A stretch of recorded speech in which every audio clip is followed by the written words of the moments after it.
The rental business is a simple business, but it's not an easy business. You've got state regulations, state code, you've got tenant landlord law, security deposit law, what you can and can't say. What I say to any landlord who's starting out for the first time, just watch Michael Keaton in Pacific Heights. And if that doesn't scare the bejeebies out of you, you'll get an idea of what you're in for as a landlord or property manager.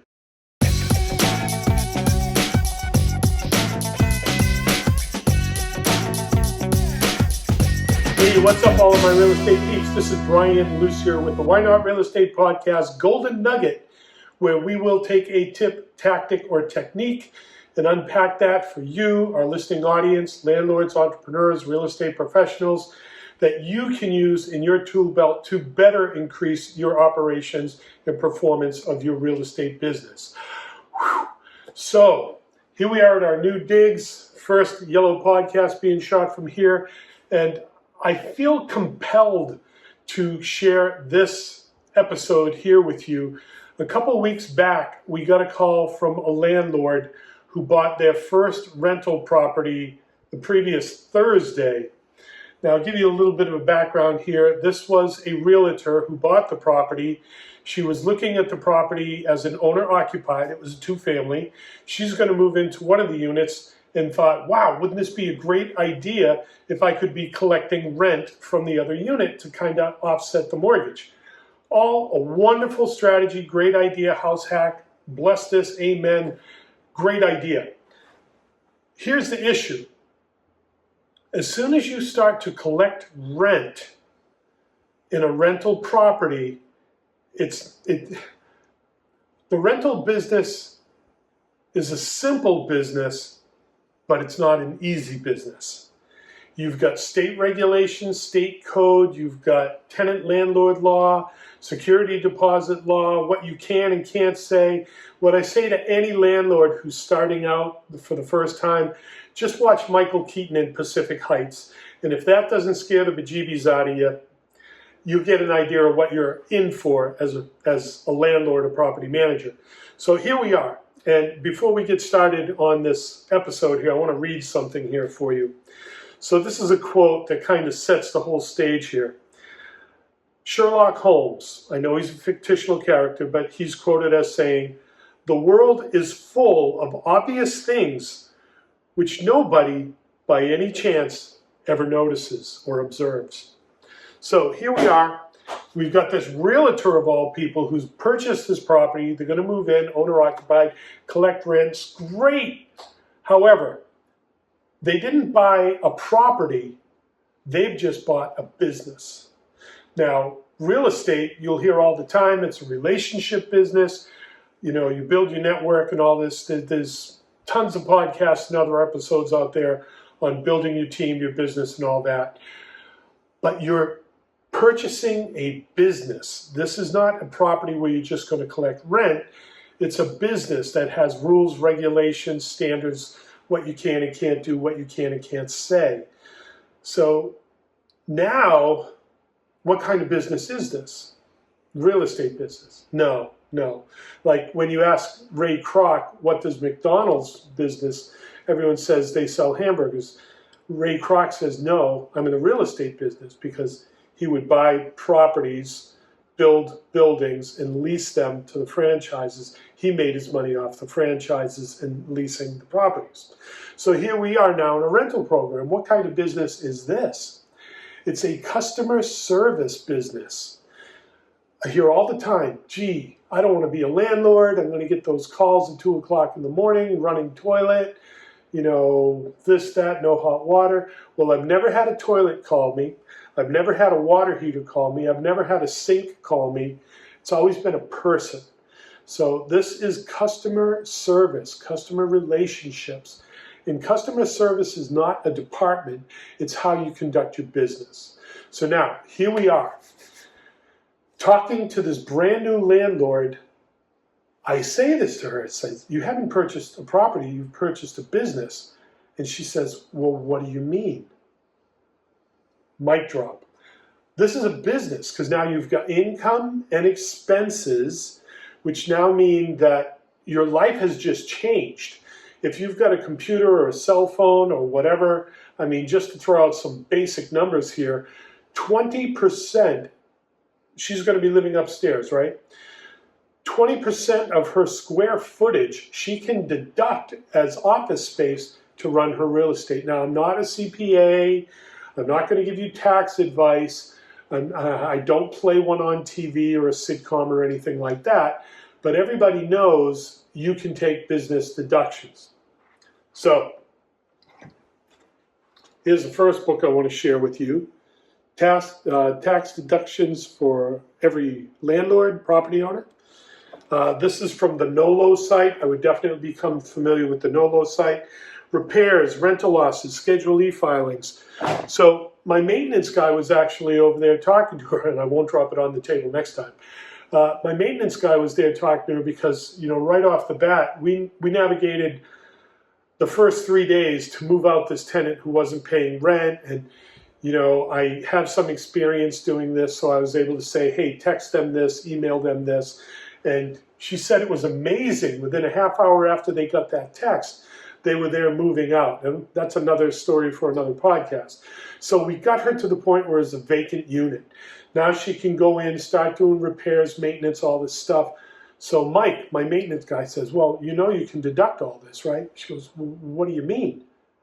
She had no idea that this was a business. So the book, Every Landlord's Tax Deduction Guide, get your hands on that if you're a landlord or collecting rent. Just start there. If you're collecting rent, get your hands on that book. A couple other books. These are from the Bigger Pocket libraries. Amanda Hahn does a great job with these. The book on tax strategies for the savvy real estate investor, and then the advanced book on tax strategies for real estate investors. So, yeah, this is a business, and you got to treat it like a business, and you got to run it like a business. So you've got AR, accounts receivables. You're going to have expenses going out. You got your mortgage, your taxes, your insurance, your water bill, if you've got a common, that utilities. So there's all the expenses that you're going to have that are related to the building, which are tax deductible because you're running it as a business.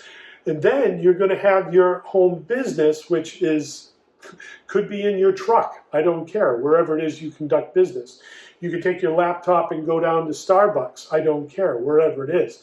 But your laptop, your phone, your internet connection, your printers, anything related to you having to run a business, the mileage that you have to drive back and forth to Home Depot to pick up whatever, material supplies. On a weekend, you want to go up to Maine or down to the coast to have a good time. Well, guess what, people? There is real estate everywhere. So if you go to Maine or if you go to the coast with the intention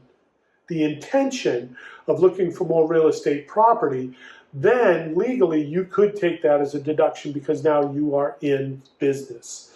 So absolutely, when you buy a rental property, this means business. And you're running a business, and you should treat it like a business, and you should know the laws, your municipal laws, state sanitary code, tenant landlord law.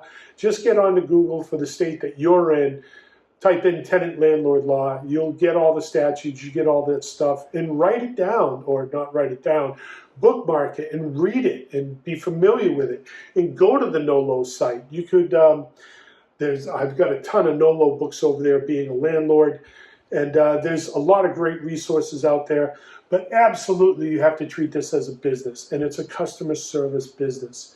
So maybe you want to get some other books on like how to win friends and influence people, negotiations, because now all these things are going to apply to you, because when you do get that call from that resident who has an issue at the property, how are you going to deal with that? And I'd say don't be one of these spreadsheet landlords that says, well, you know, that's going to cost me money, so I'm going to put that off till next month. Because for that tenant to even call you, most of the time we find the tenant doesn't want to bother you.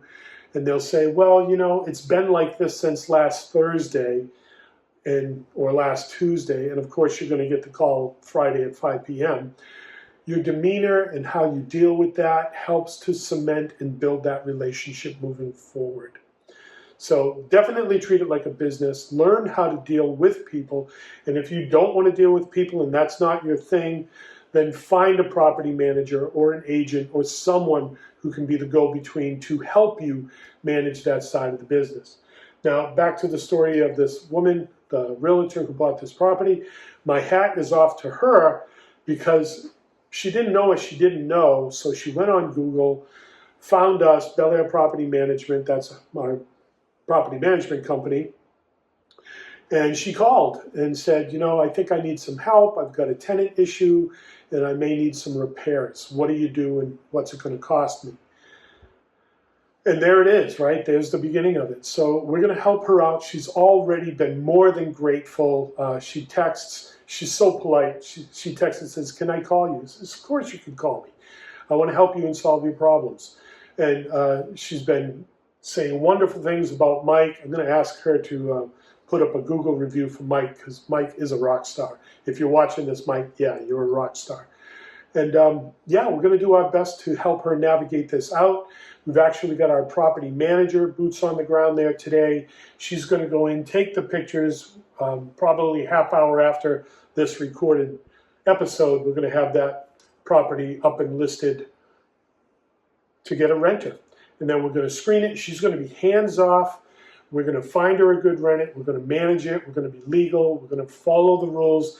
We're going to do his customer service. We're going to build that great relationship so this landlord can collect her rent and get the original plan out of purchasing this property.